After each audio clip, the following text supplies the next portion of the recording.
समस्त गणमाध्यम प्रतिनिधि को शारदीय दुर्गा पूजा अभिनंदन। प्रतिवर्ष भली कलिंग दुर्गा पूजा कमिटी आमर ए अंचल समस्त बुद्धिजीवी और युवक मानकर आप्राण उद्यम समस्त कमिटी समस्त सदस्यंकर 3 मास धरी अहर परिश्रम रे चलित वर्ष माँ पूजा को सरसुंदर करने आम प्रायतः प्रस्तुति शेष पर्यायर। चलित वर्ष माँ पूजा को सरसुंदर करने आम कमिटी तरफ विशेष आयोजन कर आमर 4 राति अपेरा प्रोग्राम रही, 2 राति ऑर्केस्ट्रा रही एवं आमर मीना बजार रही। तत्सहित आमर रावण पोड़ी कार्यक्रम रही। सरकार सब नीति नियम को फॉलो करी आमे चलित वर्ष पूजा को समापन करने आम कमिटी तरफ पाखापाखि 150 वॉलंटियर नियोजित करूँ। तत्सहित सिक्यूरिटी एजेंसी नियोजित करूँ। ट्रैफिक व्यवस्था, पार्किंग व्यवस्था और विशेषकर जो वयस्क श्रद्धालु मैंने आसवे माँ को दर्शन करने व्हील चेयर व्यवस्था कराई एवं महिला माने किभली भाव में माँ को दर्शन करें महिला वॉलंटियर आम नियोजन करने चेष्टा करूँ। तत्सहित रावण पोड़ी आमर चलित वर्ष 65 उच्चर रावण आम प्रस्तुत करूँ। रावण पोड़ी कर दर्शक मान सुरक्षा दृष्टि डबल बैरिकेड करूँ एवं आंबुलांस रक्षा व्यवस्था करूँ। फायर सेफ्टी फायर गाड़ी नियोजित करा तत्सहित पार्किंग स्वतंत्र व्यवस्था कराई एवं रावण पोड़ी चलित वर्ष आपण देखिए मिनिमम 20 ରୁ 25,000 लोक ये गैदरिंग होता। आम एथर चलित वर्ष आशा करूँ 50,000 अधिक श्रद्धालु रावण पोड़ी देखापी ये समागम हे। ताकू आखि आगे रखी आम स्वतंत्र भाव कमिशनर पुलिस सहित आलोचना करूँ। से सहयोग करने प्रतिश्रुति देते। ट्राफिक कटकणा किभली भाव में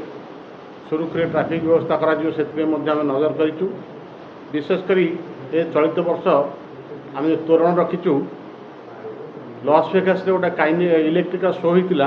काइनेटिक ओल आपण यूट्यूब देखिपर आम तो प्रतिपादित करने चेष्टा करूँ। अहमदाबाद प्लेन क्रैश होता ताकू इलेक्ट्रिक जो गेट हम से गेट आप देखिपारे। तत्सहित आम गोटे थीम करूँ ऑपरेशन सिंदूर जहाँकि आमर भारत पाकिस्तान जो युद्ध होता आम सरकार तरफ ऑपरेशन सिंदूर कराई से थीमटा आम रखीचु जहाँकि विशेष दृष्टि आकर्षण कर श्रद्धा मानकर सब प्रकार व्यवस्था करूँ। तत्सहित अष्टमी और दशमी 2 दिन धरी प्रसाद सेवन व्यवस्था कराई। आमर माँ मूर्ति आम विशेष भाव में गोटा अलग ढंगर एथर करूँ। मिनिमम 10-12 फुट हाइट आम रखीचु। तापर आम आशा करूँ जो कारीगरी मान बाहर आसछन्ती कलकाता आसछन्ती कारीगर मैंने से अति सुंदर भाव में माँ मूर्ति करने सहित तोरण मान करेंगे एवं आलोक सजासजी आम बाहर टीम आसछन्ती। आम निश्चित भाव में आशा करूँ एथर कलिंग दुर्गा पूजा कमिटी आम भुवनेश्वर और कटक महान ट्विन सिटी रे एक अग्रणी मंडप भाव में परिणत हम। संपादक कलिंग दुर्गा पूजा कमिटी ये वर्ष नूतनत्व रही भुवनेश्वर जो दुर्गा पूजा चले समस्त तोरण करती लाइट साजसज्जा करती समस्त ऑर्केस्ट्रा करती सब पिंडाले चले किंतु ये वर्ष नुआ कर भुवनेश्वर दुर्गा पूजा लोक अपेरा देखिए लोक राति सारा बुली सब बुली घर सुविधा शोबे किसी लोक आस जो मैंने किसी बोरिंग न राति आसी अपेरा देखिए जोटा कि भुवनेश्वर प्रथमतः दुर्गा पूजा आम अनुष्ठान करम अनुष्ठान तरफ कलिंग नाट्य 27, 28, 29, 30 अर्धक अष्टमी दिन आमर अपेरा शो सर आउे पारंपरिक रूप से जमी पूर्व 2 वर्ष जमी ऑर्केस्ट्रा आसाला ये वर्ष ऑर्केस्ट्रा आसुँच अष्टमी सप्तमी दिन द्वितीय आस अष्टमी दिन सौरभ भरद्वाज ईरा महांती नवम दिन सागर संगम ग्रुप में तारीख जी आसुँच आमती दशमी दिन प्रत वर्ष भाई जमी रावण पोड़ी हुए ये वर्ष रावण पोड़ी दशमी दिन रखा प्रति वर्ष दशहरा चोरी हुए चोरी प्रति आमर पूर्वर 2 वर्ष भितर जी अनुष्ठान यहाँ यहाँ तृतीय वर्ष पूर्व 2 वर्ष कौन चोरी कौन अभियोग एठार कि कौन चोरी होना से आखि रखी प्रति वर्ष आम सीसी कैमेरा वॉल्यूटर सिक्यूरीटी व्यवस्था टाइट कर रखू जो कि आमको से सम्मुखीन आम से सम्मुखीन के सामना भी करूँ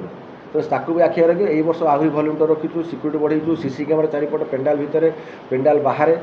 मेने मीना बजार भितर सब भर सीसी कैमेरा व्यवस्था रखा जाए दिव्यांग मानक तो स्वतंत्र व्यवस्था दिव्यांग मान स्वतंत्र व्हील चेयर व्यवस्था कराए जो मैंने जो मैंने पेंडाल उपर जेहतु स्टेप करा न चढ़ी पारे स्वतंत्र आम एक्जिट पॉइंट व्हील चेयर रही आसिक दर्शन कर पुणी आम भल्यूर बाहर छाड़ी पारे स्वतंत्र महिला मान व्यवस्था जो मैंने गहली आसीपारत नहीं से महिला मान स्वतंत्र महिला सिक्यूरीटी रखा जो मैंने आसी मैंने सुचारू दर्शन कर फेरी पारे ଭୁବନେଶ୍ୱରରେ ପ୍ରାୟତଃ ଭିଡ଼ ନିୟନ୍ତ୍ରଣ ଏବଂ ପାର୍କିଂ ଆମର ସମସ୍ୟା ଅଛି ସେ ନେଇ କିଛି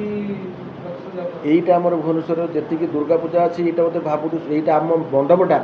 ସବୁଠୁ ମାନେ ଅଧିକା ଖୋଲା ଜାଗା ଯେଉଁଠି ଆପଣ ପାର୍କିଂ ରଖିପାରିବେ ଏତେ ପାର୍କିଂ ଥାଇକି ଆଉ ସ୍ୱତନ୍ତ୍ର ଗୋଟେ ପାଖାପାଖି 40-50,000 ସ୍କୋୟାର ଫୁଟ କେବଳ ପାର୍କିଂ ବ୍ୟବସ୍ଥା ରଖାଯାଏ ପାର୍କିଂ ଫିସ୍ ବି କିଛି ଜାଗା ରଖାଯାଏ ଆମର ପାର୍କିଂ ଫିସ୍ ରଖାଯାଏନି ଗୋଟେ ଟୋଟାଲି ବାଉଣ୍ଡରୀ ଭିତରେ 50,000 ସ୍କୋୟାର ଫୁଟ ଫାଙ୍କା ରଖାଯାଇଛି କେବଳ ପାର୍କିଂ ପାଇଁ ଚାରିପଟେ ଗୋଟେ ବାଉଣ୍ଡରୀ ହେଇଛି ଗୋଟେ ଗେଟ୍ ରଖାଯାଇଛି ସିକ୍ୟୁରିଟି ରହିବ ଫ୍ରିରେ ପାର୍କିଂ